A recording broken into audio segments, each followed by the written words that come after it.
Hello everyone, this is Sanghita and welcome back to my channel. আজকে তোমাদের সঙ্গে একটা সিম্পল নিউডের মধ্যে রাইস সেরিমনির লুক শেয়ার করব। আমি কোনো মেকআপ আর্টিস্ট নই, আমি খুব সিম্পলভাবে সবসময় আমার মেকআপ করে থাকি, তো সেই ভিডিওগুলো কিন্তু তোমাদের সঙ্গে শেয়ার করি। আমি যেই গেট রেডি কিংবা মেকআপ ভিডিওগুলো শেয়ার করি সেগুলো কিন্তু ভীষণই সিম্পল হয়, খুব ইজি থাকে।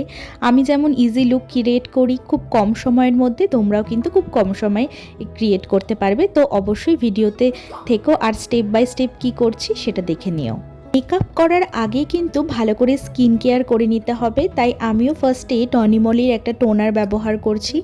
এরপর ফক্সটেলের একটা নারিশড ব্রাইটনিং ময়শ্চারাইজার ব্যবহার করেছি। এরপর আমি ব্লু হেভেনের ফ্ললেস প্রাইমার ব্যবহার করলাম। ফাউন্ডেশনের জন্য আমি নিয়েছি মেভলিনের ফিটমি। এরপর একটা বিউটি ব্লেন্ডার দিয়ে ফাউন্ডেশনটাকে ভালো করে ব্লেন্ড করে নেব। তারপর ইউজ করেছি মেভলিনের একটা কনসিলার, সেটাকে একটা ব্রাশের সাহায্যে ভালো মতন ব্লেন্ড করে নেব।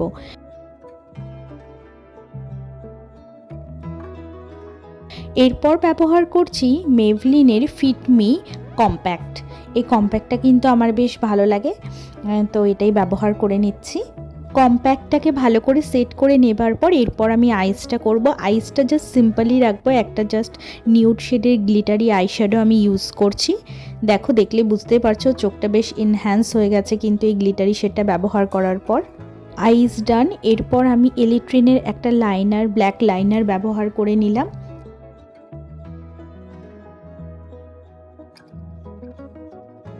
এরপর জাস্ট হার্বের একটা কাজল ব্যবহার করছি।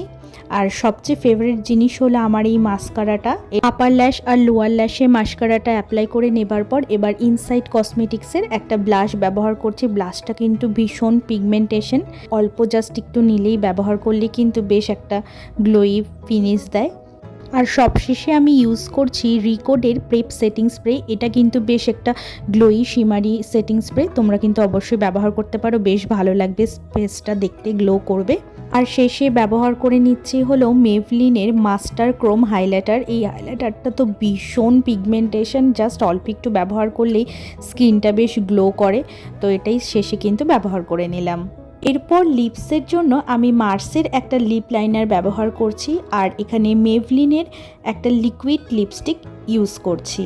আমার মেকআপ কিন্তু একদম ডান। এরপর জুয়েলারিগুলো পরে নেব। এই জুয়েলারিটা কিন্তু আমি মিশো থেকে নিয়েছি, তো তোমাদের যদি লিংক লাগে তাহলে কমেন্ট করে দিও। জুয়েলারিটা পরে নেওয়ার পর একটু ইনকমপ্লিট ফিল হচ্ছিল, তাই একটা ছোট্ট টিপ আমি অ্যাড করে দিলাম। টিপটা অ্যাড করার পর বেশ ভাল লাগছিল। এরপর হেয়ার সেটিংয়ের পালা। এটাকে ফার্স্টে ভেবেছিলাম যে নর্মাল কম্প করেই ছেড়ে দেব, কিন্তু তারপরে ভালো লাগছিল না বলে সামনের ফ্রন্টে 2-3টে সেকশন আমি একটু কার্ল করে নিয়েছিলাম আর লেফট সাইডে একটু হেয়ারটাকে হালকা টুইস্ট করে নিয়েছিলাম। ব্যাস, আমার পুরো লুক কিন্তু একদম কমপ্লিট। তো তোমাদের লুকটা কেমন লাগলো অবশ্যই কমেন্টে জানিও।